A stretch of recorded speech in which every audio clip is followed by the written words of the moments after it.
Aku pikir, inilah hari paling sempurna dalam hidupku. Gaun pengantin impian, suami yang kucintai, dan sebuah pesta pernikahan yang tak akan terlupakan. Hingga satu bisikan dari ibu mertuaku mengubah surga ini menjadi neraka. Sebelum ceritanya dimulai, silahkan tulis di kolom komentar dari daerah mana saja teman-teman yang menonton cerita ini. Jangan lupa like dan subscribe agar channel ini bisa semakin berkembang dan bisa mempersembahkan cerita yang lebih menarik lagi. Inikah rasanya menjadi wanita paling bahagia di dunia? Amira bertanya pada dirinya sendiri, hatinya terasa begitu penuh hingga ia takut akan meledak. Dari singgasananya di atas pelaminan yang megah, ia memandang lautan manusia di hadapannya. 200 tamu undangan, orang-orang terpenting dalam hidup dan karirnya, semua tersenyum ke arahnya. Cahaya keemasan dari lampu kristal raksasa memantul di gaun pengantinnya yang seputih salju, membuatnya berkilauan setiap kali ia bergerak. Aroma manis dari ribuan kuntum mawar dan lili yang menghiasi setiap sudut ruangan terasa memabukkan, dan alunan lembut musik gesek menjadi lagu pengiring yang sempurna untuk mimpinya yang menjadi nyata. Ia menoleh ke samping, pada pria yang kini resmi menjadi suaminya. Faiz. Wajahnya yang tampan tampak lebih bersinar dari biasanya, senyumnya tak pernah lepas saat ia menyapa para tamu. Tangan Faiz menggenggam jemarinya dengan erat dan hangat, sebuah penegasan tanpa kata bahwa mereka kini adalah satu. Amira membalas genggaman itu, merasakan debaran cinta yang sama seperti saat pertama kali Faiz menyatakan perasaannya.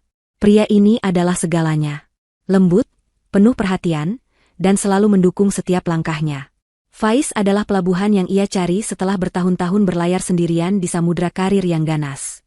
Pertemuan mereka yang tidak disengaja di sebuah pameran properti, obrolan ringan yang berlanjut menjadi makan malam, lalu kencan-kencan romantis yang tak terhitung jumlahnya. Faiz selalu tahu cara membuatnya merasa istimewa. Dia akan datang ke kantor Amira hanya untuk mengantarkan makan siang, mengirimkan bunga tanpa alasan, dan mendengarkan semua keluh kesahnya tentang pekerjaan dengan sabar. Dia mendukung karir Amira, memuji pencapaiannya, dan berjanji akan selalu menjadi pendukung nomor satunya. Di sisi lain Faiz, duduk Ibu Imah, ibu mertua yang ia sayangi. Sejak awal, wanita itu telah menyambutnya dengan tangan terbuka, memperlakukannya lebih seperti anak perempuan daripada calon menantu. Sikapnya yang keibuan dan penuh kasih sayang berhasil meruntuhkan dinding pertahanan Amira, membuatnya merasa telah menemukan sosok ibu yang baru. Malam ini, melihat senyum tulus Ibu Imah, Amira merasa lengkap. Ia tidak hanya menikahi pria yang ia cintai, ia juga diterima dalam sebuah keluarga yang hangat. Setidaknya, itulah yang ia yakini dengan sepenuh jiwa. Amira bahkan ingat bagaimana Ibu Imah memeluknya erat saat Faiz melamarnya, berbisik bahwa ia sudah tidak sabar untuk memanggil Amira sebagai menantunya. Semua sikap manis itu membuat Amira merasa diterima dengan tangan terbuka, membuatnya yakin bahwa ia akan memasuki sebuah keluarga yang hangat dan penuh cinta. Semua begitu sempurna, setiap detail terasa seperti adegan dari sebuah film romantis. Acara demi acara berlangsung lancar. Mulai dari prosesi adat, pemotongan kue pengantin, hingga suapan pertama yang romantis. Kini tiba saatnya sesi foto bersama keluarga inti di atas pelaminan. Ayah dan ibu Amira berdiri di sisinya, wajah mereka berseri-seri penuh kebanggaan. Sementara di sisi Faiz, Ibu Imah berdiri tegak dengan senyum keibuannya. Fotografer mulai memberikan aba-aba, mengatur posisi agar semua tampak sempurna di dalam bingkai kamera. Senyum yang manis, semuanya, seru sang fotografer. Saat fotografer sedang mengganti lensa, Ibu Imah sedikit mencondongkan tubuhnya ke arah Amira. Ia mendekatkan bibirnya ke telinga menantunya, seolah hendak membisikkan sesuatu yang rahasia dan penuh kasih. Amira, putriku, bisiknya dengan suara yang lembut, namun cukup jelas untuk didengar Amira. Ibu bahagia sekali melihat kalian berdua. Faiz anak yang baik, dia pasti akan menjagamu. Amira tersenyum. Terima kasih, Bu. Amira juga bahagia sekali bisa menjadi bagian dari keluarga ibu. Senyum Ibu Imah sedikit melebar, namun matanya menatap lurus ke depan dengan sorot yang sulit diartikan. Oh iya, soal rumah baru kalian yang di kompleks elit itu, lanjutnya masih dengan nada berbisik. Bagus sekali rumahnya. Luas, mewah, persis seperti rumah impian ibu. Amira mengangguk kecil, masih mencoba tersenyum untuk kamera. Iya, Bu. Alhamdulillah, rezeki kami. Nanti kalau sudah selesai ditata, ibu harus sering-sering main ke sana. Rumah itu adalah mahkotanya. Sebuah bangunan 2 lantai dengan desain minimalis modern, kolam renang kecil di halaman belakang, dan interior yang ia rancang sendiri. Setiap sen dari uang mukanya, setiap pembayaran cicilannya, berasal dari keringatnya sendiri. Faiz baru masuk ke dalam hidupnya saat cicilan rumah itu sudah berjalan hampir setahun. Ibu Imah terkekeh pelan, sebuah tawa yang terdengar aneh di telinga Amira. Tentu saja ibu akan sering ke sana. Malah, ibu berencana untuk tinggal di sana, katanya enteng. Amira terdiam sejenak, mencoba mencerna kalimat itu. Mungkin ia salah dengar di tengah riuh rendah suara tamu. Mungkin maksudnya adalah sering menginap. Maksud ibu? Tanya Amira pelan, senyumnya mulai terasa kaku. Rumah barumu yang mewah itu untuk ibu ya, kata Ibu Imah, kali ini nadanya lebih tegas, tidak lagi seperti bisikan manis. Anggap saja sebagai ucapan terima kasih karena ibu sudah melahirkan dan membesarkan Faiz menjadi pria hebat yang sekarang menjadi suamimu. Aku juga pengen tinggal di rumah mewah sebelum tua. Dunia Amira seolah berhenti berputar. Jantungnya berdebar kencang. Ia menoleh perlahan ke arah ibu mertuanya, mencari jejak lelucon di wajah wanita itu. Tapi yang ia temukan hanyalah tatapan yang dingin, tajam, dan penuh tuntutan. Ini bukan lelucon. Ini adalah sebuah permintaan, atau lebih tepatnya, sebuah perintah yang dibungkus dengan kalimat manis. Rumah itu adalah hasil kerja keras Amira selama bertahun-tahun. Ia mencicilnya seorang diri jauh sebelum bertemu Faiz. Ia memimpikan rumah itu sebagai istana kecilnya bersama sang suami, tempat mereka akan membangun keluarga dan merajut masa depan. Memberikannya begitu saja? Itu mustahil. Logika dan hatinya memberontak. Dengan napas yang terasa sesak, Amira mencoba menjawab dengan setenang dan sesopan mungkin. Ia tidak ingin membuat keributan di hari bahagianya.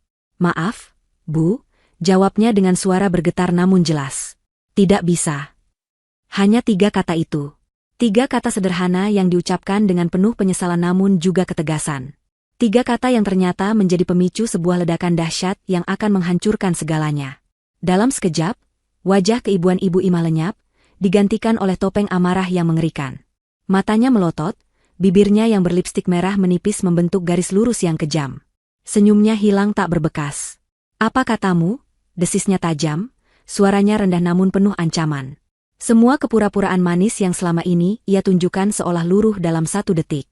Saya minta maaf, Bu, ulang Amira, memberanikan diri menatap mata mertuanya. Rumah itu kami siapkan untuk masa depan kami. Tentu saja pintu rumah kami akan selalu terbuka untuk ibu, tapi untuk memberikannya. Dasar menantu pelit tak tahu diri kau. Teriakan itu menggelegar, membelah udara, dan membungkam alunan musik biola seketika. Seluruh tamu yang sedang berbincang dan menikmati hidangan langsung terdiam, kepala mereka serempak menoleh ke arah pelaminan. Dan sebelum Amira sempat bereaksi, sebuah tangan melayang dengan cepat. Plah! Sebuah tamparan yang begitu keras mendarat telak di pipi kiri Amira. Suaranya terdengar begitu nyaring di dalam ballroom yang mendadak sunyi senyap. Rasa panas dan perih langsung menjalar di pipinya. Kepalanya sedikit terteleng ke samping karena kuatnya hantaman. Kilatan blitz kamera yang harusnya mengabadikan momen bahagia, kini justru menangkap gambar wajahnya yang terkejut dan terhina. Amira mematung. Waktu seolah membeku. Ia bisa merasakan ratusan pasang mata menusuknya dari segala arah. Ia melihat ayahnya yang terbelalak kaget, ibunya yang menutup mulut dengan ngeri. Ia menoleh pada Faiz, suaminya, mencari perlindungan, mencari pembelaan.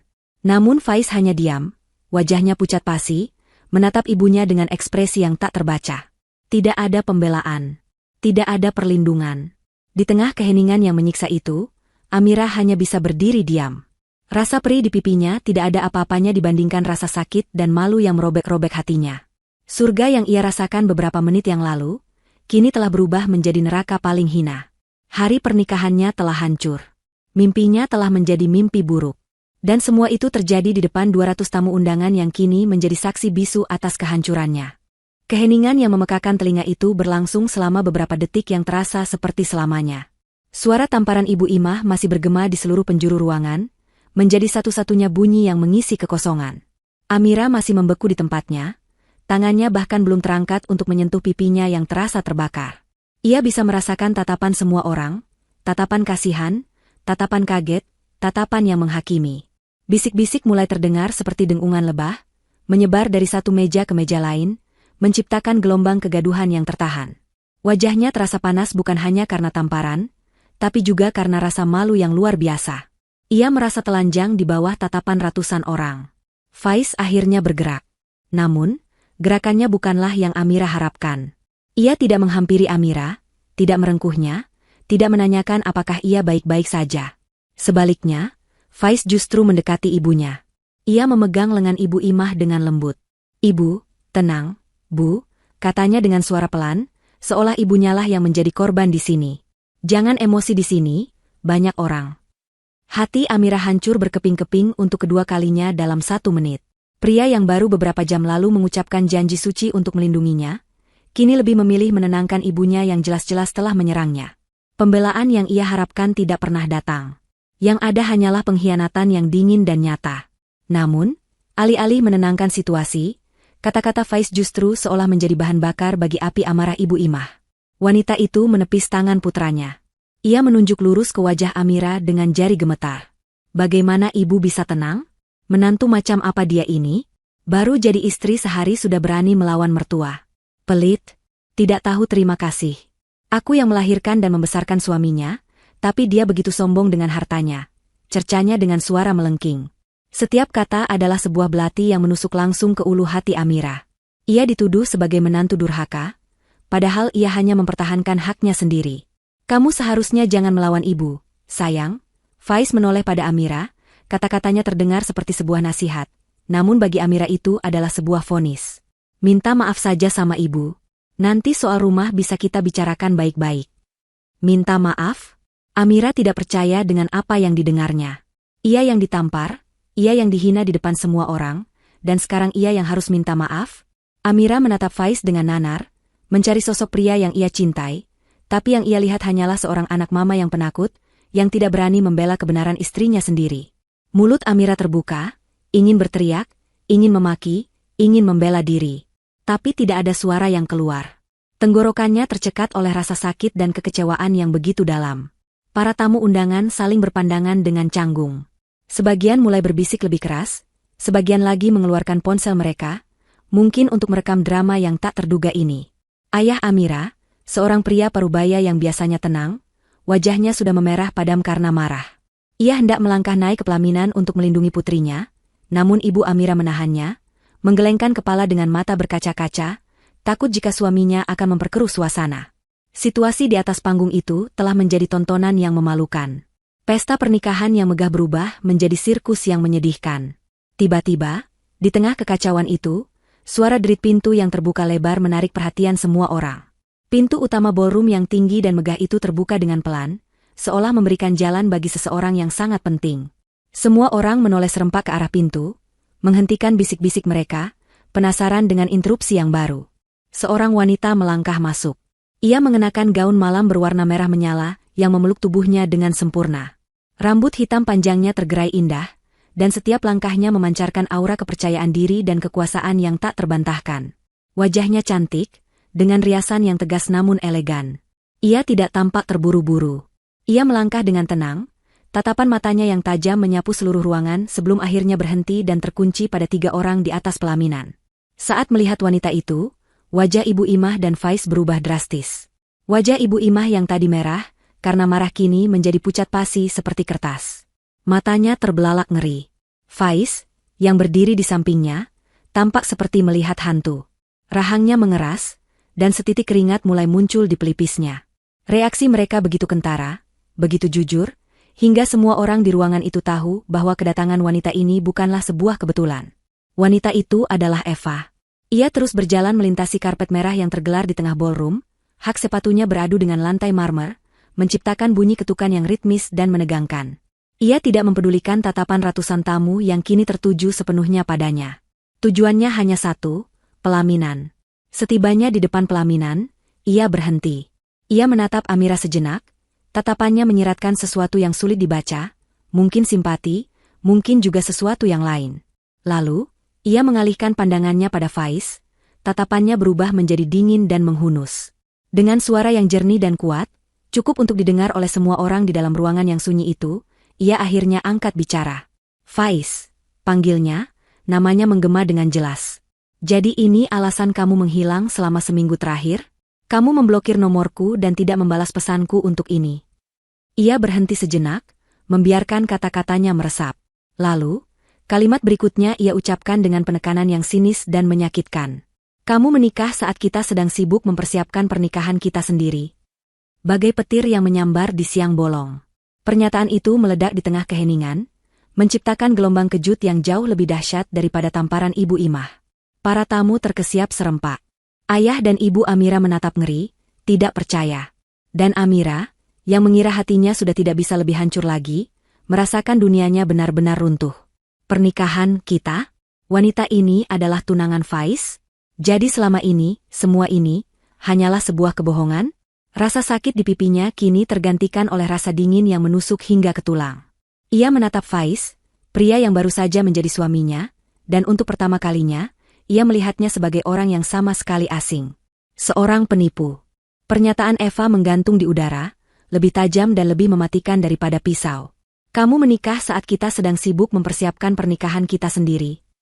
Kalimat itu bergema di dalam kepala Amira, mengulang-ulang tanpa henti, setiap pengulangan terasa seperti hantaman baru di hatinya yang sudah remuk. Pernikahan kita. Dua kata itu membongkar seluruh fondasi dunianya. Pria yang dicintainya, pria yang baru saja mengikat janji sehidup semati dengannya, ternyata sedang merencanakan pernikahan dengan wanita lain.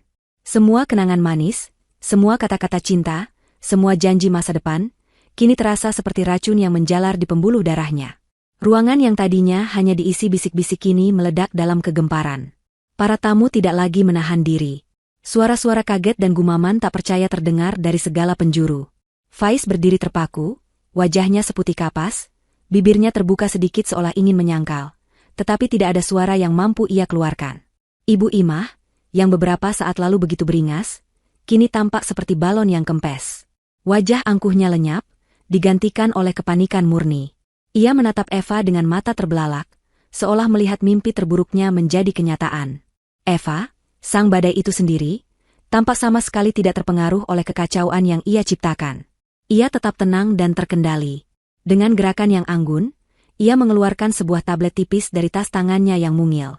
Jarinya menari sejenak di atas layar, sebelum ia mengangkat tablet itu tinggi-tinggi, menghadapkannya ke arah para tamu. Saya tahu, kata-kata saya mungkin sulit dipercaya. Tapi saya tidak datang dengan tangan kosong, ucapnya, suaranya tetap jernih dan tegas, membelah keributan. Di layar tablet itu, terpampang dengan jelas sebuah bukti transfer bank digital. Nama pengirim, Eva Larasati. Nama penerima, Faiz Nugraha. Jumlahnya fantastis, ratusan juta rupiah. Dan di kolom keterangan, tertulis dengan jelas, uang muka rumah impian kita. Eva menggeser layarnya. Muncul lagi bukti transfer lain. Modal awal bisnis bersama. Lalu satu lagi, biaya catering pernikahan. Satu persatu, ia menunjukkan aliran dana yang begitu deras dari rekeningnya ke rekening Faiz. Selama setahun terakhir, Eva melanjutkan penjelasannya, suaranya kini terdengar seperti seorang jaksa yang membacakan dakwaan. Pria ini, Faiz, dan ibunya, Ibu Imah, telah meyakinkan saya bahwa kami sedang membangun masa depan bersama. Faiz merayuku dengan janji-janji manis, sementara ibunya memperlakukanku seperti anak sendiri, membuatku lengah dan percaya sepenuhnya. Sambil berbicara, ia kembali menggeser layar tabletnya. Kali ini, yang muncul adalah serangkaian foto. Bukan foto biasa, melainkan foto-foto yang begitu mesra. Faiz dan Eva sedang makan malam romantis di sebuah restoran di tepi pantai Bali. Faiz dan Eva tertawa bersama saat mencoba cincin di sebuah toko perhiasan. Faiz dan Eva berfoto formal bersama kedua orang tua Eva, tersenyum bahagia seolah mereka benar-benar sebuah keluarga. Setiap foto adalah bukti pengkhianatan yang tak terbantahkan. Amira menatap foto-foto itu, dan perutnya terasa mual. Ia ingat, Faiz pernah berkata ia pergi ke Bali untuk perjalanan bisnis seorang diri. Ia ingat, Faiz pernah memberinya cincin yang katanya adalah warisan keluarga, padahal mungkin saja itu adalah cincin sisa yang tidak jadi dipilih oleh Eva. Kebohongan demi kebohongan mulai terungkap, membentuk sebuah jaring laba-laba raksasa yang menjijikan. Pukulan terakhir datang saat Eva menampilkan gambar terakhir di tabletnya. Sebuah rancangan undangan pernikahan yang indah, didominasi warna emas dan merah marun. Di sana, tertera dengan huruf kaligrafi yang elegan, Eva Larasati Faiz Nugraha, dengan tanggal pernikahan yang ditetapkan hanya 1 bulan dari sekarang. Mereka adalah komplotan penipu profesional, kata Eva, akhirnya menurunkan tabletnya dan menatap lurus ke arah Faiz dan Ibu Imah yang gemetar. Modus operandi mereka sederhana. Faiz akan mencari target, wanita mandiri yang sukses secara finansial. Ia akan menggunakan pesonanya untuk membuat wanita itu jatuh cinta. Lalu, Ibu Imah akan masuk, memainkan peran sebagai calon mertua yang baik hati dan penyayang, untuk mendapatkan kepercayaan penuh dari korban dan keluarganya. Setelah korban benar-benar masuk dalam perangkap, mereka akan mulai menguras hartanya dengan berbagai alasan, sebelum akhirnya menghilang tanpa jejak. Penjelasan Eva seolah menjadi kunci yang membuka semua kotak teka-teki di benak Amira. Tiba-tiba, semua kejanggalan yang selama ini ia abaikan atas nama cinta, kini menjadi begitu jelas.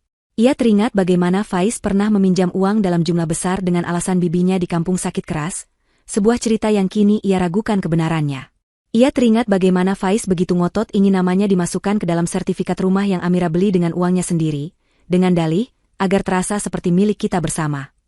Ia bahkan teringat percakapan-percakapan aneh dengan Ibu Imah, yang seringkali bertanya secara detail tentang pekerjaannya, gajinya, investasinya, dan aset-asetnya, semua dibungkus dalam obrolan santai seorang ibu yang peduli. Semuanya adalah bagian dari rencana. Mereka tidak pernah mencintainya. Mereka hanya mencintai uangnya. Rasa sakit di pipi Amira karena tamparan tadi seolah lenyap. Rasa malu karena dipermalukan di depan umum juga menguap. Yang tersisa kini adalah sesuatu yang lain. Sesuatu yang dingin, keras, dan tajam. Kemarahan. Bukan amarah yang meledak-ledak, melainkan amarah yang membeku, yang mengubah kesedihannya menjadi kekuatan. Ia bukan lagi korban yang menangis. Ia adalah seorang wanita yang telah dikhianati dengan cara paling keji, dan ia tidak akan tinggal diam. Ia menatap Eva. Wanita yang beberapa menit lalu ia anggap sebagai perusak pernikahannya, kini terlihat berbeda di matanya. Eva bukanlah musuh. Eva adalah korban lainnya, sama seperti dirinya. Eva adalah cermin dari apa yang akan terjadi padanya jika pernikahan ini terus berlanjut. Eva, dengan keberaniannya, justru telah menyelamatkannya dari kehancuran yang lebih dalam. Dengan punggung yang ditegakkan, Amira melakukan sesuatu yang tidak disangka-sangka oleh siapapun. Ia mengabaikan Faiz yang menatapnya dengan putus asa. Ia melewati Ibu Imah yang gemetar ketakutan. Gaun pengantinnya yang berat terasa ringan saat ia melangkah menuruni tangga pelaminan. Setiap langkahnya mantap dan penuh tujuan. Ia berjalan lurus menghampiri Eva yang berdiri di tengah ruangan. Seluruh tamu menahan napas, mengira akan terjadi pertengkaran antara kedua wanita itu. Namun, Amira berhenti tepat di depan Eva. Ia menatap langsung ke mata wanita itu, mata yang juga memancarkan luka dan kekuatan. Di tengah kekacauan itu, di antara reruntuhan hari pernikahannya, Amira menemukan seorang sekutu. "Terima kasih," kata Amira. Suaranya terdengar tenang namun bergetar karena emosi yang tertahan. "Terima kasih sudah membuka mata saya." Ia berhenti sejenak, menarik napas dalam-dalam, mengumpulkan semua sisa kekuatannya. Lalu, ia mengajukan sebuah pertanyaan yang akan mengubah arah takdir mereka semua. "Sekarang, maukah Anda membantuku menghancurkan mereka?" Pertanyaan Amira menggema di ballroom yang senyap. Eva menatapnya, sedikit terkejut dengan tawaran yang begitu lugas dan cepat. Di wajah Amira, Eva tidak melihat kebencian yang ditujukan padanya, melainkan sebuah resolusi baja. Ia melihat cerminan dirinya sendiri, seorang wanita kuat yang disakiti dan kini menuntut keadilan. Tanpa ragu, Eva mengangguk pelan. Sebuah senyum tipis yang dingin terukir di bibirnya. Dengan senang hati, jawabnya. Aliansi itu pun terbentuk, disegel oleh tatapan mata dan rasa sakit yang sama. Kegemparan di antara para tamu kini berubah menjadi kemarahan yang terarah.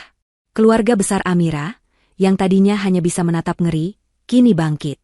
Ayah Amira, Pak Suryo, seorang pengacara senior yang dihormati, tidak bisa lagi menahan dirinya. Wajahnya yang biasanya tenang kini mengeras seperti batu pualam. Dengan langkah-langkah cepat dan marah, ia naik atas pelaminan, diikuti oleh istrinya yang berlinang air mata. "Cukup." Suara Pak Suryo menggelegar, syarat dengan otoritas yang tak terbantahkan. Ia langsung berdiri di depan putrinya, Amira, seolah menjadi perisai hidup. Ia menatap tajam pada Faiz dan Ibu Imah, tatapan seorang predator yang telah menemukan mangsanya. "Permainan kalian sudah selesai." Melihat situasi yang semakin tidak terkendali, Faiz dan Ibu Imah saling berpandangan. Kepanikan total melanda mereka. Tidak ada lagi jalan untuk menyangkal. Bukti yang dibawa Eva terlalu kuat, dan reaksi keluarga Amira terlalu mengancam. Naluri mereka sebagai penipu mengambil alih, lari. Ibu Imah menyambar lengan Faiz, menariknya, dan mereka berdua bergegas mencoba turun dari pelaminan melalui tangga samping, berharap bisa menyelinap keluar di tengah kerumunan yang kacau. Namun, Pak Suryo sudah mengantisipasinya. Dengan satu isyarat tangan yang singkat kepada kepala keamanan hotel yang berdiri di dekat panggung, jalan keluar mereka langsung terhalang. Dua orang petugas keamanan berbadan tegap dengan sigap bergerak, membentuk barikade manusia yang tidak mungkin ditembus. Faiz dan Ibu Imah terperangkap. Wajah mereka pucat pasi, napas mereka terengah-engah. Mereka seperti tikus yang terpojok di dalam sangkar emas yang mereka coba curi. Pak Suryo kemudian berjalan ke arah stan musik, mengambil mikrofon dari tangan salah satu pemain biola yang masih syok. Ia berdiri di tengah panggung, menjadi pusat perhatian. Dengan suara yang tenang namun bergetar karena amarah, ia mulai berbicara kepada seluruh tamu. Bapak, Ibu, dan para hadirin sekalian, mulainya. Atas nama keluarga, saya memohon maaf yang sebesar-besarnya atas tontonan memalukan yang baru saja terjadi. Hari yang seharusnya menjadi hari bahagia bagi putri saya, Amira, telah dinodai oleh tindakan penipuan yang keji dan tidak berperi kemanusiaan. Ia berhenti sejenak, matanya menyorot tajam ke arah Faiz dan Ibu Imah yang dijaga ketat. Sudah sangat jelas bahwa putri saya dan juga Nona Eva di sini telah menjadi korban dari komplotan penipu yang terencana. Oleh karena itu, saya ingin membuat beberapa pengumuman. Setiap kata yang ia ucapkan terdengar seperti palu hakim yang dijatuhkan. Pertama, katanya dengan lantang, pesta ini selesai. Anggap saja jamuan malam ini sebagai ungkapan terima kasih kami atas kehadiran Anda semua, namun perayaan pernikahan ini sudah berakhir. Kedua, dan ini yang terpenting, lanjutnya, suaranya semakin meninggi. Pernikahan yang baru saja dilangsungkan beberapa jam yang lalu antara putri saya, Amira Suryo, dan pria ini, ia menunjuk Faiz dengan jijik, saya nyatakan batal detik ini juga. Secara hukum, kami akan segera mengurus pembatalannya secepat mungkin. Pengumuman itu disambut dengan gumaman persetujuan dari para tamu. Hati Amira terasa sedikit lega. Ayahnya telah mengambil alih, memberinya kekuatan saat ia merasa paling lemah. Dan yang terakhir, untuk Anda berdua, Pak Suryo kini berbicara langsung kepada Ibu Imah dan Faiz. Wajahnya tanpa ekspresi, membuatnya tampak semakin menakutkan. Jangan kira kalian bisa lari dari sini. Semua bukti sudah kami pegang. Tim hukum saya akan memastikan kalian mendapatkan ganjaran yang setimpal atas perbuatan kalian. Sampai jumpa di pengadilan. Ancaman itu adalah paku terakhir di peti mati harapan Faiz dan Ibu Imah. Ibu Imah mulai menangis histeris, sebuah akting yang tidak lagi mempan pada siapapun. Faiz hanya bisa menunduk, tidak berani menatap siapapun, reputasinya hancur lebur dalam satu malam. Para petugas keamanan kemudian mulai menggiring mereka berdua untuk keluar dari ballroom, melewati tatapan menghina dari ratusan tamu. Saat mereka diseret melewati Amira, Ibu Imah yang sudah kehilangan akal sehatnya, berhenti sejenak. Matanya yang memerah menatap Amira dengan kebencian yang meluap-luap. Ia tidak lagi melihat Amira sebagai tambang emasnya, melainkan sebagai penyebab kehancurannya. Ini semua salahmu, desisnya seperti ular. Kamu pikir kamu menang? Kamu akan menyesal telah mempermalukanku. Amira, aku akan pastikan hidupmu hancur. Aku bersumpah. Ancaman itu dilontarkan dengan penuh keyakinan, namun Amira tidak merasakan getaran takut sedikitpun. Ia hanya menatap balik pada wanita tua yang menyedihkan itu dengan tatapan dingin. Ia melihat ibu mertuanya yang dulu ia hormati, kini tidak lebih dari seorang kriminal yang panik. Saat petugas keamanan menarik Ibu Imah pergi, Amira tidak berpaling. Ia terus menatap punggung mereka yang menjauh, hingga mereka menghilang di balik pintu. Kemudian, sebuah senyum tipis, nyaris tak terlihat, terukir di bibirnya. Perang memang baru saja dimulai. Tapi malam ini, ia sudah tahu, ia tidak akan berperang sendirian. Dan ia tidak akan kalah. Pagi harinya, matahari terbit di kota yang sama, namun menyinari dua dunia yang sama sekali berbeda. Di sebuah kantor firma hukum yang modern dan berkelas di pusat kota, Amira duduk di ruang rapat yang dingin dan senyap. Ia sudah menanggalkan gaun pengantinnya yang ternoda, menggantinya dengan setelan blazer hitam yang tajam dan profesional. Wajahnya sembab karena kurang tidur, namun matanya memancarkan ketegasan yang baru. Di sampingnya, duduk Eva, tampak sama kuatnya dalam balutan kemeja sutra berwarna biru tua. Di hadapan mereka, duduk Pak Suryo dan dua orang pengacara muda dari timnya, menyebar berbagai dokumen di atas meja mahoni yang mengilap. Udara di ruangan itu terasa tegang, dipenuhi energi strategi dan perencanaan balas dendam yang dingin. Tidak ada lagi air mata. Yang ada hanyalah perhitungan. Langkah pertama adalah memotong sumber daya mereka, kata Pak Suryo, suaranya tenang dan terukur. Kita harus melumpuhkan mereka secara finansial secepat mungkin, sebelum mereka sempat berpikir untuk kabur atau menyembunyikan aset. Tim hukum itu bergerak dengan efisiensi yang mengerikan. Panggilan telepon dilakukan, email-email penting dikirimkan. Langkah pertama adalah membekukan semua rekening bank yang memiliki koneksi dengan Amira dan Eva. Termasuk rekening bersama yang Faiz bujuk Amira untuk buka beberapa bulan lalu dengan dalih untuk tabungan masa depan. Rekening itu, yang sebagian besar diisi oleh gaji Amira, langsung dikunci. Begitu pula dengan kartu-kartu kredit tambahan atas nama Faiz yang ditanggung oleh Amira. Semua hadiah pernikahan berbentuk uang yang sudah sempat masuk rekening Faiz pun, segera diperkarakan sebagai bagian dari penipuan. Tim Eva, di sisi lain, bekerja sama dengan bank untuk memblokir semua transaksi dari rekening Faiz, berdasarkan laporan penipuan yang mereka layangkan dengan bukti-bukti transfer yang tak terbantahkan. Dalam waktu kurang dari 3 jam, semua keran uang untuk Faiz dan Ibu Imah telah ditutup rapat. Sementara itu, di dunia yang lain, di sebuah motel pengap di pinggiran kota, Faiz dan Ibu Imah terbangun dengan perasaan kacau. Mereka berhasil kabur dari hotel mewah tempat resepsi diadakan, meninggalkan semua barang bawaan mereka di kamar pengantin yang seharusnya mereka nikmati. Semalaman mereka habiskan dengan saling menyalahkan. Ibu Imah menyalahkan Faiz karena tidak bisa mengendalikan Eva, sementara Faiz menyalahkan ibunya karena tamparan bodoh yang mengubah situasi dari buruk menjadi bencana total. "Sudah, Bu, jangan bertengkar terus," kata Faiz frustrasi, kepalanya berdenyut sakit. "Kita harus pikirkan cara keluar dari sini. Uang di dompetku tidak banyak. Kita harus ambil uang di ATM." Dengan perasaan was-was, Faiz pergi ke mesin ATM terdekat. Ia memasukkan kartunya, mengetikkan PIN, dan mencoba menarik sejumlah uang. Layar mesin itu berkedip sejenak sebelum menampilkan pesan yang mengerikan, "Transaksi tidak dapat diproses. Silakan hubungi bank Anda." Ia mencobanya lagi. Hasilnya sama. Dengan panik, ia mencoba kartu lainnya. Semua ditolak. Keringat dingin mulai membasahi dahinya. Ia kembali ke kamar motel dengan wajah pucat. "Tidak bisa. Semua kartuku diblokir," lapornya dengan suara gemetar. Ibu Imah terbelalak. "Bagaimana bisa secepat ini? Pasti ini perbuatan pengacara tua bangka itu," pekiknya. Kepanikan kini benar-benar mencengkeram mereka. Tanpa uang, mereka tidak bisa pergi jauh. Rasa lapar mulai melilit perut mereka. Faiz memutuskan untuk menggunakan sisa uang tunai yang mereka miliki untuk memperpanjang sewa kamar motel dan membeli makanan. Namun, saat ia mendatangi meja resepsionis, nasib buruk kembali menamparnya. "Maaf, Pak," kata resepsionis itu dengan tatapan aneh, seolah mengenalinya. "Ada telepon dari pihak hotel tempat Bapak menikah semalam. Mereka melaporkan Bapak pergi tanpa membayar tagihan-tagihan tambahan. Dan kartu kredit yang Bapak jaminkan ternyata sudah diblokir oleh pemiliknya. Kami tidak bisa membiarkan Bapak menginap lagi." Rasa malu membakar wajah Faiz. Mereka diusir. Terlunta-lunta di lobi motel murah, membawa satu tas kecil berisi pakaian sisa, mereka benar-benar tidak punya tujuan. Mereka tidak punya uang, tidak punya tempat tinggal. Istana kemewahan yang mereka impikan hancur dalam sekejap, meninggalkan mereka sebagai gelandangan.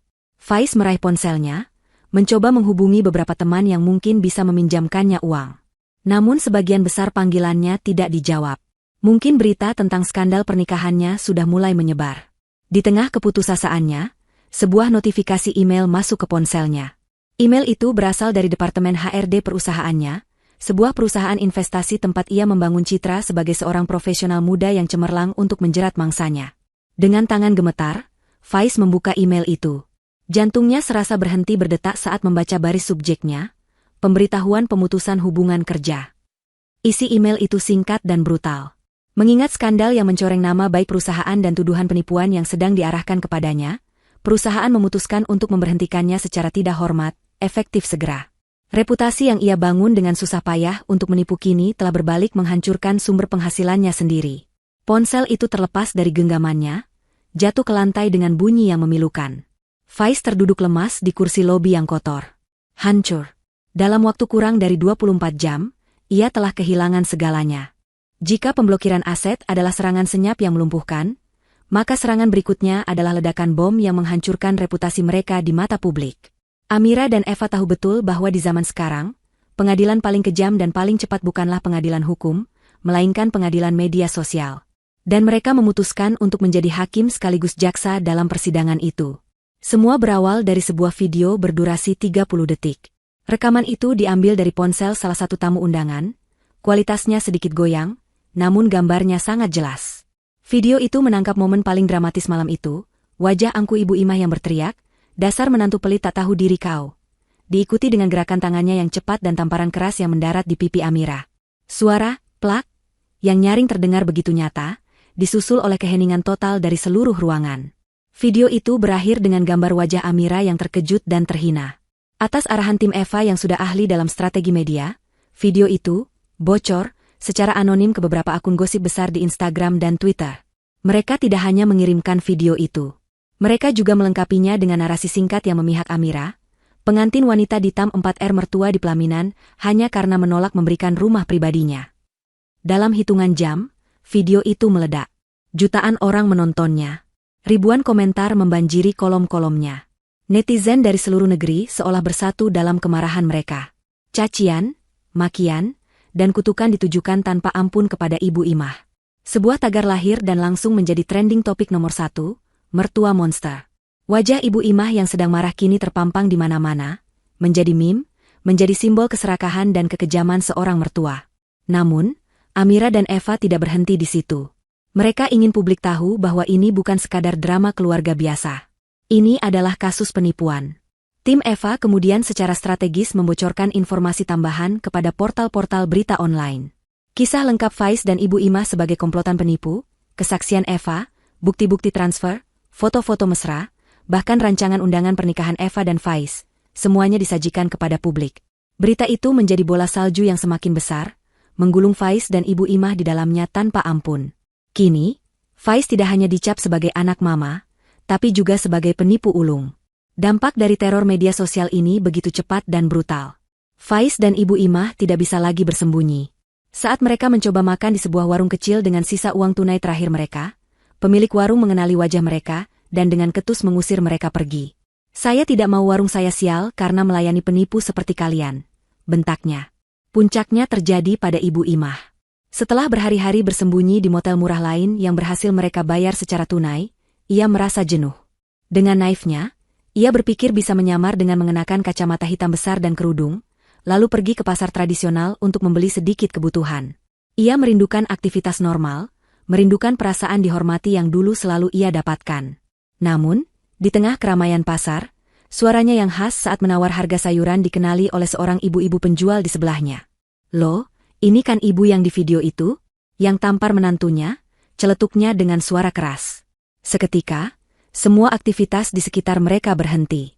Beberapa orang menoleh, lalu mulai berbisik-bisik. Ponsel-ponsel mulai diarahkan padanya.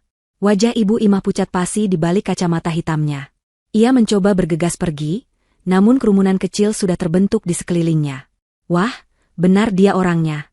Si mertua monster," teriak yang lain. "Tidak tahu malu. Sudah menipu, main tangan pula. Orang kaya kok kelakuannya begitu. Pantas saja kena karma." Cemoohan itu menghujaninya dari segala arah. Ibu Imah yang biasanya angkuh kini gemetar ketakutan. Ia mencoba mendorong kerumunan, namun langkahnya terhalang. Tiba-tiba, sesuatu yang basah dan lembek menghantam bagian belakang kepalanya. Splat! Sebuah telur busuk pecah, isinya yang berbau amis mengalir turun ke kerudung dan lehernya. Untuk pertama kalinya dalam hidupnya, wanita yang begitu mendambakan kemewahan dan penghormatan itu, merasakan penghinaan fisik yang paling rendah. Ia menjerit, bukan karena marah, tapi karena takut dan malu. Di tengah tawa dan sorakan orang-orang di pasar, Ibu Imah akhirnya merasakan secuil dari rasa sakit dan malu yang pernah ia timpakan pada Amira, namun kali ini diperkuat 100 kali lipat oleh mata publik. Teror di dunia maya hanyalah awal dari keruntuhan total mereka di dunia nyata. Setelah diusir dari pasar, Ibu Imah kembali ke motel dengan kondisi mengenaskan, bau telur busuk masih melekat di pakaiannya, sementara harga dirinya hancur berkeping-keping. Mereka hidup dalam ketakutan, bersembunyi di dalam kamar sempit dan pengap, takut untuk sekadar menunjukkan wajah di luar. Sisa uang tunai mereka menipis dengan cepat, hanya cukup untuk membeli mie instan dan air mineral. Kemewahan yang mereka dambakan kini terasa seperti lelucon pahit. Bencana berikutnya datang dalam bentuk ketukan keras di pintu kamar motel mereka. Bukan polisi, melainkan seorang pria berperawakan galak yang memperkenalkan diri sebagai pemilik rumah kontrakan yang selama ini mereka tinggali. Rumah sederhana di pinggiran kota itu, yang selalu mereka ceritakan kepada orang lain sebagai rumah sementara sebelum pindah ke yang lebih mewah. Ternyata sewanya sudah menunggak selama 2 bulan. "Saya sudah coba hubungi kalian berhari-hari tidak bisa," bentak pria itu. "Saya lihat berita kalian di internet. Kalian pikir saya mau rumah saya diasosiasikan dengan penipu seperti kalian? Kalian sudah menunggak sewa, dan sekarang nama baik properti saya jadi jelek. Faiz mencoba bernegosiasi, memohon belas kasihan dan waktu tambahan, namun pemilik kontrakan itu tidak bergeming. Ia datang bersama 2 orang kuli angkut. Dengan tanpa ampun, mereka mulai mengosongkan rumah itu. Semua perabotan, sofa usang, televisi tabung lama, lemari pakaian yang reot, diangkut keluar. Barang-barang itu disita sebagai ganti rugi sewa yang belum terbayar. Faiz dan Ibu Imah hanya bisa berdiri di pinggir jalan, menyaksikan satu-satunya tempat yang bisa mereka sebut rumah kini tertutup bagi mereka selamanya. Mereka hanya diizinkan membawa 1 koper berisi pakaian-pakaian penting mereka. Kini, mereka resmi menjadi gelandangan. Malam itu, dinginnya angin malam terasa menusuk tulang. Mereka tidak punya tempat untuk pergi. Hotel dan motel tidak akan menerima mereka tanpa uang jaminan. Dalam keputusasaan yang memuncak, mereka memutuskan untuk membuang harga diri mereka dan mendatangi rumah beberapa kerabat jauh. Namun, berita buruk menyebar lebih cepat daripada api. Di rumah pertama, pintu bahkan tidak dibukakan untuk mereka, hanya dijawab melalui interkom dengan kalimat singkat, "Jangan datang ke sini lagi, kami malu." Di rumah kedua, seorang sepupu keluar hanya untuk memberi mereka sedikit uang dan menyuruh mereka pergi jauh-jauh, agar tidak membawa sial bagi keluarganya. Penolakan itu terasa lebih menyakitkan daripada kemiskinan itu sendiri. Mereka telah menjadi wabah, aib yang harus dihindari oleh semua orang. Malam itu, Faiz dan ibunya terpaksa merasakan pengalaman yang selama ini hanya mereka lihat di film. Mereka tidur di emperan sebuah toko yang sudah tutup. Beralaskan kardus seadanya dan berpelukan untuk menahan dingin. Suara kendaraan yang lalu lalang, dengungan nyamuk, dan perut yang keroncongan karena lapar menjadi lagu pengantar tidur mereka yang menyedihkan. Ibu Imah, wanita yang dulu begitu angkuh dan terobsesi dengan kemewahan, kini menangis tanpa suara, tubuhnya gemetar menahan dingin dan rasa putus asa. Faiz hanya bisa menatap langit malam yang kelam, bertanya-tanya di titik mana semua rencananya yang sempurna bisa hancur sehancur ini. Beberapa hari berlalu dalam siklus penderitaan yang sama. Siang hari mereka habiskan dengan berjalan tanpa tujuan untuk menghindari tatapan orang, malam hari mereka habiskan dengan mencari emperan toko yang aman untuk beristirahat. Mereka tampak kotor dan kuyu. Suatu sore, saat rasa lapar sudah tak tertahankan, Faiz melihat sebuah restoran mewah di seberang jalan. Ia melihat sisa makanan yang diletakkan oleh para pelayan di luar untuk dibuang. Harga dirinya berperang hebat, namun perutnya menang. Ia menyuruh ibunya menunggu, sementara ia menyeberang jalan, berniat untuk mengambil sisa makanan itu. Namun, saat ia mendekati restoran itu, pintu kaca otomatisnya terbuka. 2 orang wanita melangkah keluar, tertawa bersama dengan riang. Langkah Faiz terhenti seketika. Jantungnya seolah diremas. Itu Amira dan Eva. Mereka berdua tampak begitu memesona. Amira mengenakan gaun kerja yang elegan, sementara Eva tampil kasual namun mahal. Mereka tampak begitu bahagia, begitu sukses, begitu kontras dengan keadaannya yang mengenaskan. Seolah takdir sengaja mempertemukan mereka dalam skenario yang paling menyakitkan ini. Saat itulah, mata Amira tanpa sengaja menangkap sosoknya. Tawa di wajahnya mereda. Ia menatap Faiz yang berdiri di seberang jalan, dengan pakaian kumal, rambut acak-acakan, dan wajah yang tidak terurus. Mata mereka bertemu selama beberapa detik yang terasa abadi. Faiz mengharapkan melihat kebencian, kemarahan, atau kepuasan di mata Amira. Namun yang ia lihat justru sesuatu yang jauh lebih buruk. Sesuatu yang menghancurkan sisa-sisa harga dirinya hingga menjadi debu. Amira menatapnya dengan tatapan kasihan. Sebuah tatapan iba yang dingin, yang seolah berkata, "Lihatlah dirimu sekarang, betapa menyedihkannya." Tatapan itu terasa lebih menghina daripada 1000 tamparan. Amira kemudian berpaling, berbisik pada Eva, dan mereka berdua masuk ke dalam sebuah mobil mewah yang sudah menunggu. Mobil itu melaju dengan mulus, meninggalkan Faiz yang berdiri mematung di pinggir jalan, dengan rasa lapar yang terlupakan, digantikan oleh rasa malu dan kehancuran yang tak terhingga. Kenyataan bahwa Amira dan Eva hidup dalam kebahagiaan, sementara mereka menderita di jalanan, menjadi cambuk yang menyadarkan Faiz. Ia tidak bisa hidup seperti ini terus. Penjara, yang tadinya tampak seperti neraka, kini mulai terasa seperti alternatif yang lebih baik daripada mati perlahan karena kelaparan dan kedinginan di jalan. Setidaknya di penjara ada atap di atas kepala dan makanan yang terjamin. Seolah menjawab keputusasaan mereka, takdir mengirimkan pesan terakhirnya. Seorang kerabat yang sebelumnya mengusir mereka, mendatangi mereka di sebuah taman tempat mereka beristirahat. Wajahnya menunjukkan campuran antara rasa jijik dan kasihan. Tanpa banyak bicara, ia menyodorkan sebuah amplop coklat yang sudah sedikit lecek. Ini datang ke rumahku 2 hari yang lalu, katanya ketus. Aku tidak mau ini menjadi urusanku. Ambil dan jangan pernah hubungi aku lagi. Dengan tangan gemetar, Faiz membuka amplop itu. Di dalamnya ada 2 surat resmi dengan kop surat pengadilan negeri. Itu adalah surat panggilan sidang. Mereka dituntut dengan pasal berlapis, penipuan, penggelapan, dan pencemaran nama baik. Sidang pertama akan dilangsungkan minggu depan. Dokumen itu juga melampirkan salinan dari semua bukti yang diajukan oleh pihak Amira dan Eva. Bukti-bukti itu begitu lengkap dan kuat. Faiz tahu mereka tidak punya peluang sedikitpun untuk menang. Hukuman penjara bertahun-tahun sudah menanti di depan mata. Ibu Imah merampas surat itu dari tangan Faiz. Saat membacanya, wajahnya berubah menjadi pucat pasi. Penjara? Tidak. Ibu tidak mau masuk penjara. Faiz? Ibu sudah tua. Ratapnya histeris, menarik-narik lengan baju Faiz. Lakukan sesuatu. Mohon pada mereka. Kita harus minta ampun. Kali ini, Faiz setuju. Tidak ada lagi jalan lain. Tidak ada lagi harga diri yang tersisa untuk dipertahankan. Mereka harus membuang semuanya dan memohon belas kasihan. Itu adalah satu-satunya kesempatan mereka, sekecil apapun itu. Dengan sisa tenaga yang mereka miliki, mereka berjalan kaki menuju kawasan perumahan elit tempat orang tua Amira tinggal. Perjalanan itu terasa begitu jauh dan melelahkan.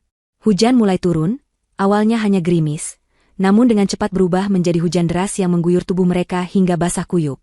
Setibanya di depan gerbang hitam raksasa rumah keluarga Suryo, penampilan mereka sudah sangat menyedihkan. Pakaian kumal mereka basah dan lengket di badan, rambut mereka lepek, dan wajah mereka pucat karena kedinginan. Mereka berdiri di luar gerbang, di bawah guyuran hujan lebat. Amira, Pak Suryo, Bu, teriak Ibu Imah, suaranya parau dan bercampur dengan isak tangis. Tolong keluar. Maafkan kami mohon ampun. Faiz ikut berteriak, memanggil-manggil nama Amira, suaranya penuh dengan keputusasaan. Amira, aku mohon, cabut tuntutannya. Aku akan lakukan apa saja. Aku menyesal, Amira. Aku benar-benar menyesal. Aksi mereka menarik perhatian beberapa tetangga yang penasaran dan petugas keamanan kompleks yang menatap mereka dengan curiga. Namun, mereka tidak peduli. Mereka terus berteriak, memohon, dan menangis seperti orang gila di tengah badai. Setelah beberapa menit yang terasa seperti selamanya, pintu utama rumah yang megah itu akhirnya terbuka. Sosok yang mereka tunggu-tunggu muncul. Amira. Ia berjalan perlahan menuju gerbang, tubuhnya yang mungil dilindungi dari hujan oleh sebuah payung besar yang dipegang oleh seorang satpam tegap. Ia mengenakan pakaian rumah yang nyaman namun tetap terlihat berkelas. Wajahnya tenang, tanpa ekspresi, seolah sedang mengamati 2 ekor hewan liar yang tersesat di halaman rumahnya. Ia berhenti beberapa meter di balik gerbang yang tertutup rapat, menatap Faiz dan Ibu Imah yang basah kuyup dan menggigil. Melihat Amira, tangisan Ibu Imah semakin menjadi-jadi. Ia bahkan bersimpuh di aspal yang basah. Amira, Nak, tolong maafkan Ibu. Ibu hilaf. Ibu mohon, jangan penjarakan kami. Amira hanya diam, membiarkan mereka menghabiskan semua permohonan dan air mata mereka. Setelah suasana sedikit tenang, dan hanya menyisakan suara hujan yang deras, Amira akhirnya angkat bicara. Suaranya terdengar jelas dan dingin, sama sekali tidak terpengaruh oleh hujan atau drama di hadapannya. Saya akan pertimbangkan untuk bertemu, katanya. Sebuah percikan harapan menyala di mata Faiz dan Ibu Imah. Tapi, lanjut Amira, jeda sesaat sebelum ia menjatuhkan vonisnya. Ada syaratnya. Syarat yang diajukan Amira bukanlah sebuah negosiasi, melainkan sebuah titah. Pertemuan akan diadakan 2 hari lagi, pada jam makan siang, saat keramaian sedang mencapai puncaknya. Lokasinya bukan di rumah pribadi yang nyaman, atau di kantor pengacara yang sunyi. Amira memilih tempat yang paling publik dan paling menusuk. Lobi utama gedung Eva Corp, perusahaan multinasional yang dipimpin oleh Eva. Itu adalah arena yang dibangun di atas kesuksesan wanita, tempat yang paling asing dan mengintimidasi bagi 2 penipu yang kini telah jatuh miskin. Mereka tidak punya pilihan selain setuju. Selama 2 hari berikutnya, harapan tipis untuk terbebas dari hukuman penjara menjadi satu-satunya hal yang membuat Faiz dan Ibu Imah bertahan hidup. Mereka menghabiskan sisa uang terakhir dari belas kasihan kerabat mereka untuk membeli sepasang pakaian bekas yang paling layak dari pasar loak, mencoba membersihkan diri seadanya di toilet umum, demi terlihat sedikit lebih manusiawi untuk pertemuan penentuan nasib mereka. Pada hari yang ditentukan, mereka tiba di depan gedung pencakar langit yang menjulang gagah itu. Kaca-kaca biru gelapnya memantulkan langit, membuatnya tampak seperti sebuah benteng modern yang tak tertembus. Faiz dan Ibu Imah, dengan pakaian mereka yang kusut dan sepatu usang, tampak begitu kontras dengan lingkungan sekitarnya. Mereka seperti dua noda kotor di atas selembar kanvas putih yang mahal. Dengan langkah ragu dan kepala tertunduk, mereka memasuki pintu putar otomatis. Seketika, mereka disambut oleh hawa dingin pendingin ruangan dan suasana lobi yang begitu mewah dan sibuk. Lantai marmer putihnya berkilauan, dindingnya dihiasi karya seni abstrak, dan di tengahnya terdapat air mancur minimalis yang menenangkan.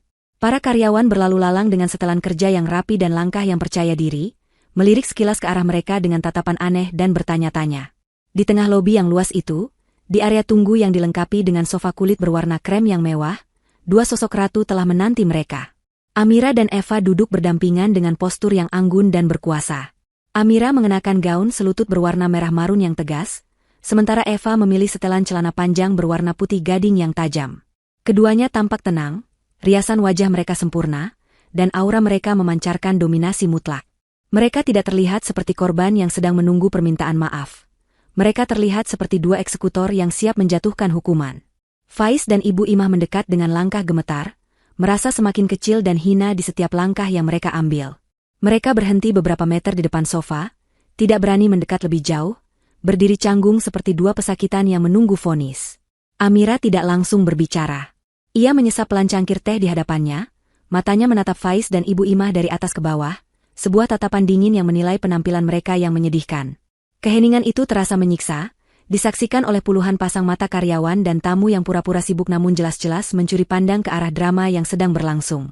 Eva hanya menyilangkan kakinya, wajahnya datar tanpa ekspresi, memberikan panggung sepenuhnya kepada Amira. "Jadi, kalian datang," kata Amira akhirnya, suaranya tenang namun membelah keheningan lobi. "Saya hargai usaha kalian berjalan sejauh ini." "Amira, kami mohon." Faiz langsung menyela, suaranya bergetar. "Kami akan lakukan apa saja. Tolong cabut tuntutannya." Amira mengangkat sebelah tangannya, sebuah isyarat kecil yang langsung membungkam Faiz. "Aku yang bicara sekarang," katanya dengan nada yang tidak menerima bantahan. "Kalian datang ke sini untuk meminta pengampunan. Tapi pengampunan tidak datang dengan gratis. Kalian telah mengambil uang, kepercayaan, dan harga diri kami. Kalian harus membayarnya kembali." Ia meletakkan cangkir tehnya di atas meja kaca dengan pelan, bunyi dentingnya terdengar begitu nyaring. "Syaratnya mudah," kata Amira, matanya kini menatap lurus pada Ibu Imah. "Saya ingin Anda melakukan kembali apa yang Anda lakukan pada saya di hari pernikahan itu. Tapi kali ini, dengan skenario yang berbeda." Ibu Imah menatapnya dengan bingung, tidak mengerti. "Saya ingin Anda meminta maaf," lanjut Amira, suaranya mulai menajam. "Bukan permintaan maaf yang dibisikkan di ruang tertutup. Saya ingin permintaan maaf yang bisa didengar oleh semua orang di lobi ini. Akui bahwa Anda serakah. Akui bahwa Anda dan anak Anda adalah komplotan penipu. Dan akui bahwa Anda telah menampar saya tanpa alasan, hanya karena kesombongan Anda." Wajah Ibu Imah pucat pasi. Melakukan pengakuan seperti itu di depan umum? Itu sama saja dengan bunuh diri sosial. Harga dirinya yang tersisa memberontak. "Amira, jangan seperti ini, nak.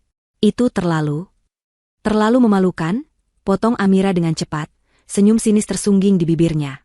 "Apakah lebih memalukan daripada ditampar di depan 200 tamu di hari pernikahanmu sendiri? Apakah lebih memalukan daripada tidur di emperan toko karena semua uangmu dicuri?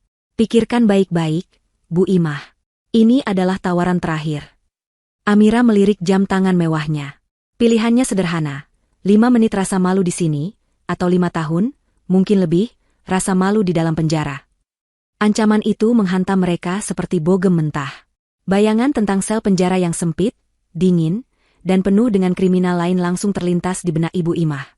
Ketakutannya jauh lebih besar daripada harga dirinya. Dengan tubuh gemetar, ia menatap Faiz, mencari kekuatan. Faiz hanya bisa mengangguk pasrah. Matanya menyiratkan satu pesan, "Lakukan saja." Dengan napas yang tersengal-sengal, Ibu Imah melangkah maju. Seluruh lobi kini benar-benar senyap, semua mata tertuju padanya. Saya. Suaranya tercekat. "Saya, Imah, mengaku saya telah serakah." Setiap kata terasa seperti menelan duri. "Saya dan anak saya, Faiz kami telah menipu Amira dan Eva." Air mata penyesalan, atau mungkin hanya air mata ketakutan, mulai mengalir di pipinya yang kuyu. Dan saya minta maaf, karena telah menampar Amira. Saya salah. Amira mendengarkan pengakuan itu tanpa berkedip. Wajahnya tetap dingin. Bagus. Itu bagian pertama. Ia kemudian menatap Faiz. Sekarang giliranmu. Faiz menunduk dalam-dalam. Saya juga minta maaf. Saya telah membohongi Amira dan Eva. Saya telah menyakiti wanita yang tulus pada saya. Saya menyesal. Amira tersenyum tipis, sebuah senyum yang tidak mencapai matanya. Pengakuan yang bagus. Tapi itu belum cukup. Ia kemudian mengucapkan syarat terakhirnya, kalimat yang menjadi puncak dari pembalasannya. Sekarang, bersujudlah di kakiku. Dunia seolah berhenti berputar. Faiz dan Ibu Imah menatapnya dengan tidak percaya. Para karyawan yang menonton menahan napas karena kaget. Bersujud? Di tengah lobi yang ramai ini? Ini adalah penghinaan total. Sebuah ritual penyerahan diri yang menghapus semua sisa kehormatan mereka. Kamu tidak serius, bisik Faiz, ngeri. Oh, aku sangat serius, jawab Amira. Kalian membuatku merasa tidak berharga di hari terpenting dalam hidupku. Kalian menghancurkan martabatku di depan semua orang. Sekarang, aku ingin kalian merasakan bagaimana rasanya berada di posisi paling rendah, menatap ke atas pada orang yang telah kalian injak-injak. Bersujudlah, dan mohon pengampunanku. Ibu Imah terisak hebat. Tubuhnya oleng seolah akan pingsan. Namun bayangan jeruji besi memberinya kekuatan terakhir. Demi kebebasannya, ia akan melakukan apa saja. Dengan gerakan yang lambat dan menyakitkan, seolah setiap sendinya berteriak protes, Ibu Imah menjatuhkan lututnya ke lantai marmer yang dingin. Lalu, dengan tubuh gemetar hebat karena rasa malu yang tak tertanggungkan, ia menundukkan kepalanya hingga dahinya hampir menyentuh ujung sepatu hak tinggi Amira. Maafkan saya, Nona Amira, saya mohon. Rintihnya, suaranya teredam oleh lantai. Melihat ibunya bersujud, pertahanan terakhir Faiz pun runtuh. Dengan perasaan hancur dan kosong, ia mengikuti gerakan ibunya, menjatuhkan dirinya ke lantai di sampingnya, bersujud di hadapan dua wanita yang telah ia hianati. Pemandangan itu begitu surreal. Dua orang yang dulu begitu angkuh, kini bersujud seperti budak di kaki ratu mereka. Amira menatap dua sosok yang gemetar di bawahnya.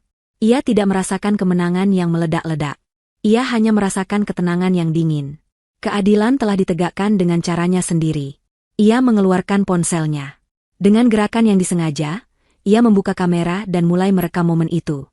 Blitz kamera menyala, mengabadikan penghinaan mereka dalam sebuah gambar digital yang abadi. Setelah beberapa detik yang terasa seperti selamanya, Amira mematikan kameranya. Ia memasukkan kembali ponselnya ke dalam tas. Ia berdiri, diikuti oleh Eva. Ia menatap Faiz dan Ibu Imah yang masih bersujud. Permintaan maaf diterima, katanya dengan suara yang datar dan final. Wajah Faiz dan Ibu Imah terangkat, secercah harapan kembali menyala di mata mereka. Apakah ini berarti semuanya sudah berakhir? Amira tersenyum sinis. Senyum pertamanya yang tulus hari itu, sebuah senyum yang begitu kejam dan memuaskan. Tapi jangan salah paham. Lanjutnya, menghancurkan harapan mereka dalam satu kalimat. Proses hukum tetap berjalan sesuai rencana. Wajah mereka langsung berubah pucat pasi. Tapi kami sudah melakukan semua yang kamu minta. Seru Faiz, panik. Benar, kata Amira sambil merapikan blazernya. Dan aku sudah menepati janjiku. Aku sudah bertemu dengan kalian.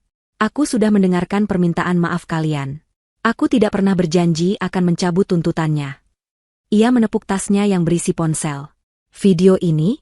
Anggap saja ini bonus untuk koleksi pribadiku. Sebuah kenang-kenangan manis tentang hari ini. Dengan kata-kata terakhir itu, Amira berbalik. Bersama Eva, ia melangkah pergi dengan anggun, meninggalkan Faiz dan Ibu Imah yang masih terduduk di lantai, hancur, dipermalukan, dan sadar bahwa mereka baru saja dipermainkan dengan begitu telak.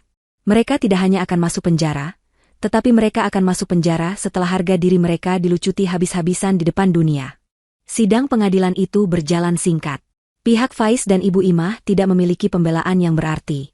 Tim hukum Pak Suryo menyajikan bukti-bukti yang tak terbantahkan, aliran dana yang jelas, kesaksian dari para korban lain yang berhasil mereka temukan, rekaman pengakuan dari lobi Eva Corp, dan sebagai paku terakhir di peti mati mereka, video memalukan saat mereka bersujud di kaki Amira.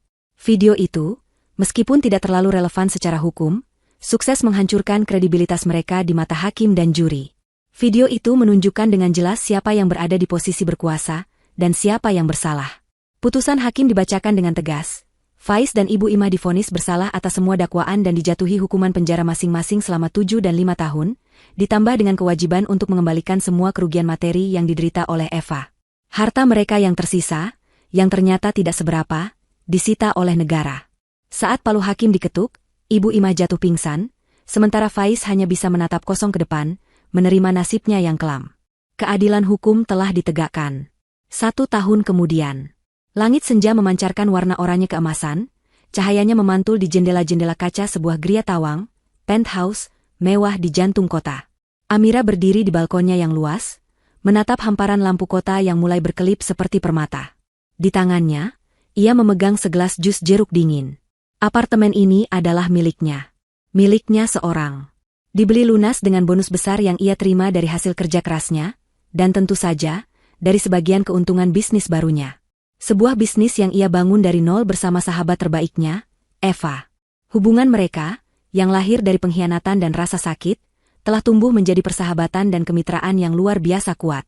Mereka menyadari bahwa pengalaman pahit mereka adalah sebuah aset. Mereka mendirikan sebuah yayasan dan platform digital bernama Benteng Hati. Yayasan itu memberikan bantuan hukum dan konseling gratis bagi para korban penipuan berkedok cinta, sementara platform digitalnya menjadi ruang aman bagi para wanita untuk berbagi cerita, saling menguatkan, dan belajar mengenali tanda-tanda bahaya dalam sebuah hubungan. Benteng Hati, sukses besar. Kisah Amira dan Eva yang inspiratif menjadi sorotan media nasional, mengubah mereka dari korban menjadi pahlawan bagi banyak orang. Mereka tidak hanya menghancurkan para penipu itu, mereka juga membangun sebuah sistem untuk mencegah penipu-penipu lain memakan korban baru. Ponsel Amira bergetar. Nama, Eva, muncul di layar. Ia tersenyum dan mengangkatnya. Bagaimana pestanya, Ratu? Sapa suara ceria Eva dari seberang. Malam itu, Benteng Hati baru saja merayakan hari jadi pertamanya dengan sebuah acara penggalangan dana yang sukses besar. Amira memutuskan untuk pulang lebih awal, ingin menikmati momen itu dalam ketenangan. Pestanya luar biasa tanpaku. Aku yakin, jawab Amira sambil tertawa kecil. Kamu yang ratu malam ini. Aku hanya ingin menikmati pemandangan dari singgasanaku. Tentu saja. Kau pantas mendapatkannya, kata Eva. Oh iya, aku tadi dapat kabar dari tim hukum. Permohonan banding Faiz dan ibunya ditolak mentah-mentah oleh pengadilan tinggi. Amira terdiam sejenak, membiarkan informasi itu meresap. Dulu, berita seperti ini mungkin akan memancing emosi yang kompleks. Kemarahan, kepuasan, atau bahkan sisa-sisa rasa sakit. Tapi sekarang, ia tidak merasakan apa-apa. Nama-nama itu terasa begitu asing, seperti karakter dari sebuah buku yang sudah lama selesai ia baca. Mereka hanyalah catatan kaki dalam babak baru hidupnya yang gemilang. Baguslah, hanya itu yang ia katakan, nadanya tenang dan datar. Itu tempat yang layak untuk mereka. Setuju. Baiklah, aku tidak akan mengganggumu lebih lama. Nikmati malammu. Sampai jumpa besok di rapat. Sampai jumpa, Eva. Terima kasih untuk semuanya. Kita saling berterima kasih, Amira. Selalu. Amira menutup teleponnya. Ia meletakkan gelasnya dan menyandarkan lengannya di pagar balkon. Angin malam yang sejuk menerpa wajahnya, terasa begitu menyegarkan. Ia memejamkan matanya, memutar kembali film kehidupannya setahun terakhir. Ia teringat rasa perih di pipinya malam itu, rasa malu yang membakar, dan kehancuran hatinya yang tak terkira. Ia teringat bagaimana ia merasa dunianya telah berakhir. Namun, dunia tidak berakhir. Justru, dunia yang baru telah lahir dari reruntuhan itu. Tamparan dari Ibu Imah, yang tadinya terasa seperti kutukan paling hina, ternyata adalah sebuah berkah terselubung. Tamparan itu telah membangunkannya dari ilusi cinta yang palsu. Tamparan itu telah menunjukkan siapa Faiz sebenarnya. Tamparan itu telah mempertemukannya dengan Eva. Dan yang terpenting, tamparan itu telah memaksanya untuk menemukan kekuatan di dalam dirinya yang tidak pernah ia tahu ia miliki. Kekuatan untuk melawan, kekuatan untuk bangkit, dan kekuatan untuk membangun kembali hidupnya menjadi sesuatu yang jauh lebih indah dan lebih kokoh dari sebelumnya. Ia membuka matanya, menatap kembali keindahan kota di hadapannya. Ia tidak lagi melihat dirinya sebagai korban. Ia adalah seorang penyintas. Seorang pejuang. Seorang ratu yang membangun kerajaannya sendiri di atas puing-puing pengkhianatan. Sebuah senyum tulus dan damai terukir di bibirnya. Ia mengangkat dagunya, menatap masa depan yang terbentang luas di hadapannya. Tamparan itu, bisiknya pada angin malam, adalah harga yang sangat murah untuk sebuah pelajaran berharga, jangan pernah meremehkan seorang wanita yang tersakiti. Ia berhenti sejenak, lalu melanjutkan dengan keyakinan yang tak tergoyahkan. Karena ia tidak akan sekadar bangkit. Ia akan membangun sebuah kerajaan di atas reruntuhanmu. 5 tahun telah berlalu. Waktu, bagi sebagian orang, adalah penyembuh luka. Bagi yang lain, ia adalah palu godam yang menempa baja. Bagi Amira dan Eva, waktu adalah keduanya. Luka lama telah mengering, meninggalkan bekas luka yang bukan lagi sumber rasa sakit, melainkan pengingat akan kekuatan mereka. Dan dari panasnya api pengkhianatan, mereka telah menempa sebuah perisai persahabatan dan sebuah pedang ambisi yang tak tertandingi. Malam ini adalah malam penobatan mereka. Bukan penobatan harfiah dengan mahkota dan singgasana, melainkan sebuah perayaan yang jauh lebih bermakna. Mereka berdiri di dek observasi sebuah villa super mewah yang menjorok ke arah tebing, di bawahnya ombak Samudra Hindia berdebur memecah karang. Villa ini adalah unit utama dari The Sanctuary, sebuah kompleks retret privat ultra eksklusif di Uluwatu, Bali. Proyek properti senilai triliunan rupiah ini adalah mahakarya terbaru dari AND Lusuria, perusahaan pengembangan properti butik yang mereka dirikan 3 tahun lalu. Perusahaan yang kini menjadi buah bibir di kalangan elit, yang dikenal karena hanya membangun istana-istana modern untuk klien-klien papan atas, terutama para wanita sukses yang menghargai privasi dan keamanan. Amira, dalam balutan gaun malam berwarna zamrud yang memeluk siluetnya, tampak memancarkan aura ketenangan yang berkuasa. Tak ada lagi jejak kerapuhan di matanya. Yang ada hanyalah tatapan tajam seorang pemimpin yang telah melalui badai dan kini mengendalikan arusnya. Di sampingnya, Eva, dengan setelan jumpsuit putih gading yang berpotongan sempurna, tertawa lepas saat berbincang dengan seorang investor dari Singapura. Mereka adalah pusat dari alam semesta yang mereka ciptakan sendiri, dikelilingi oleh para wanita kuat lainnya, CEO, seniman, profesional, yang menjadi klien sekaligus teman mereka. Di tengah pesta peresmian yang gemerlap itu, seorang asisten pribadi mendekati Amira dengan sebuah tablet di tangan. Ibu Amira, maaf mengganggu. Ada email mendesak yang masuk ke alamat pribadi Anda. Sistem kami menandainya sebagai prioritas karena terkirim dari lembaga pemerintah. Amira mengerutkan kening, mengambil tablet itu. Nama pengirimnya membuatnya terdiam sejenak, Lembaga Pemasyarakatan Kelas 1 Cipinang. Jantungnya tidak berdebar kencang seperti dulu. Hanya ada sedikit rasa penasaran yang dingin. Ia membuka email itu. Isinya adalah sebuah surat yang dipindai, ditulis dengan tulisan tangan yang sedikit gemetar dan putus asa. Surat dari Faiz. Eva, yang menyadari perubahan raut wajah sahabatnya, segera menghampiri. Ada apa? Tanyanya pelan. Tanpa berkata apa-apa, Amira menyerahkan tablet itu. Bersama-sama, di bawah cahaya temaram dari lampion gantung, mereka membaca surat dari masa lalu itu. Amira, aku tidak tahu apakah surat ini akan sampai padamu, atau apakah kamu akan langsung menghapusnya. Tapi aku harus mencoba. 5 tahun di sini terasa seperti 50 tahun. Waktu memberiku banyak kesempatan untuk berpikir, untuk menyesal. Tidak ada satu hari pun yang kulewati tanpa membayangkan kesalahan mengerikan yang telah kulakukan padamu, dan juga pada Eva. Aku menulis ini bukan untuk membela diri. Tidak ada pembelaan untuk apa yang telah kulakukan. Aku hanya ingin kamu tahu bahwa aku benar-benar menyesal. Penjara ini telah menghancurkanku. Tapi lebih dari itu, penjara ini telah menghancurkan ibuku. Kesehatannya menurun drastis. Ia sering sakit-sakitan dan terus menyebut namamu, bergumam tentang permintaan maaf yang tak pernah bisa ia sampaikan dengan tulus. Ia sekarat, Amira. Dokter bilang waktunya tidak banyak lagi. Aku tahu aku tidak pantas meminta apapun darimu. Tapi aku memohon dari sisa kemanusiaanku yang paling dalam.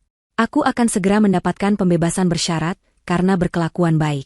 Aku hanya punya satu permohonan. Izinkan aku bertemu denganmu sekali lagi saat aku keluar nanti. Bukan untuk meminta uang atau pekerjaan.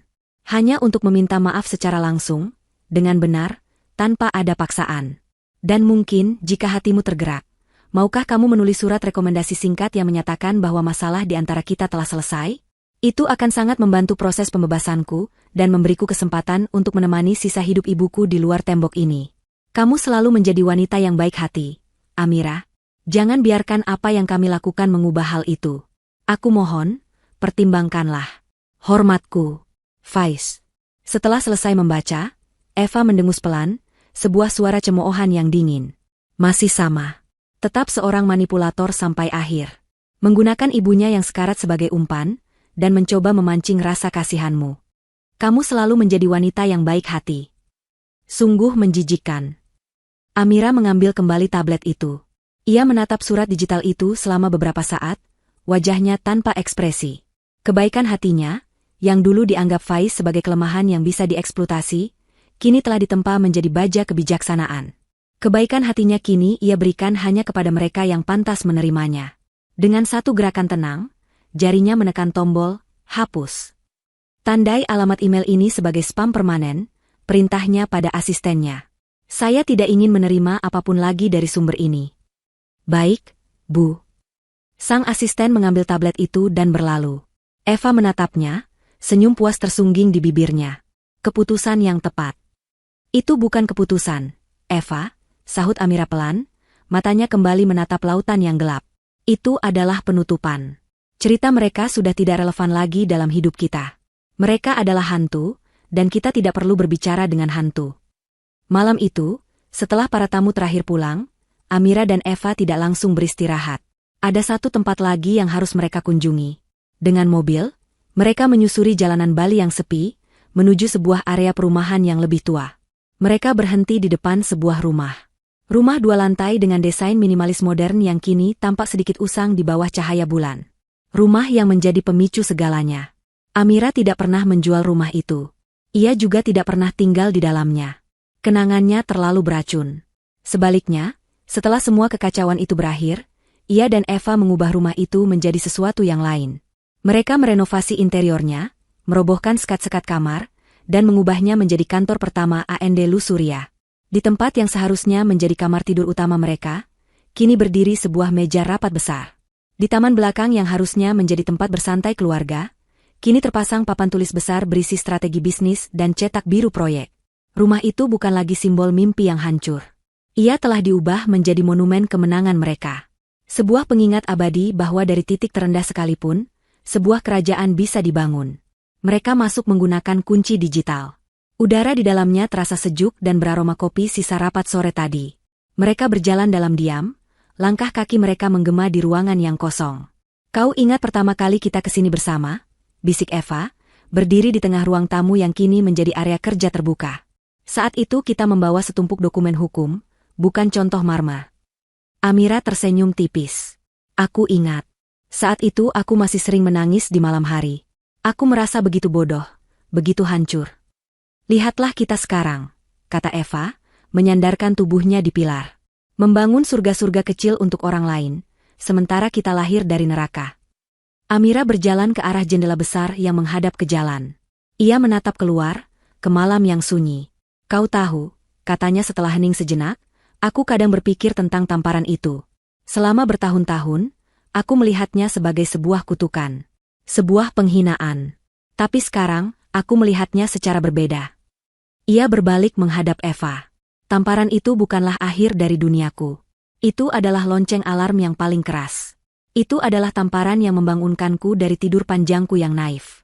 Tanpa tamparan itu, aku mungkin akan hidup dalam kebohongan selama bertahun-tahun, hartaku terkuras habis, dan hatiku hancur perlahan tanpa aku sadari. Tamparan itu menyakitkan, tapi ia jujur. Ia menunjukkan wajah asli mereka dalam sekejap. Sebuah tamparan keberuntungan, kalau begitu, canda Eva. Sebuah tamparan kebangkitan, koreksi Amira. Itu menghancurkanku, tapi kepingan-kepingan yang hancur itu memberiku kesempatan untuk membangun kembali diriku menjadi sosok yang lebih kuat, lebih bijaksana, dan lebih tangguh. Dan yang terpenting, itu membawaku padamu. Mata kedua wanita itu bertemu, dipenuhi rasa hormat dan kasih sayang yang mendalam, ikatan yang terjalin bukan oleh darah, tetapi oleh perjuangan bersama. Mereka tidak berlama-lama di sana. Tidak perlu. Masa lalu telah dikunci rapat di tempatnya. Saat mereka melangkah keluar dari rumah itu dan menguncinya, rasanya seperti menutup halaman terakhir dari sebuah buku yang kelam namun penting. Mereka kembali ke The Sanctuary saat fajar mulai menyingsing. Berdiri di balkon yang sama tempat pesta semalam diadakan, mereka menyaksikan matahari terbit dari ufuk timur, mewarnai langit dengan goresan warna merah muda dan emas. Pemandangan itu begitu indah, menjanjikan hari baru yang penuh harapan. Amira mengangkat gelasnya yang kini berisi air mineral, Eva melakukan hal yang sama. Mereka tidak bersulang untuk pembalasan dendam. Dendam adalah emosi yang membakar, dan api itu telah lama padam. Mereka bersulang untuk masa depan. Untuk proyek-proyek baru yang menanti. Untuk persahabatan mereka.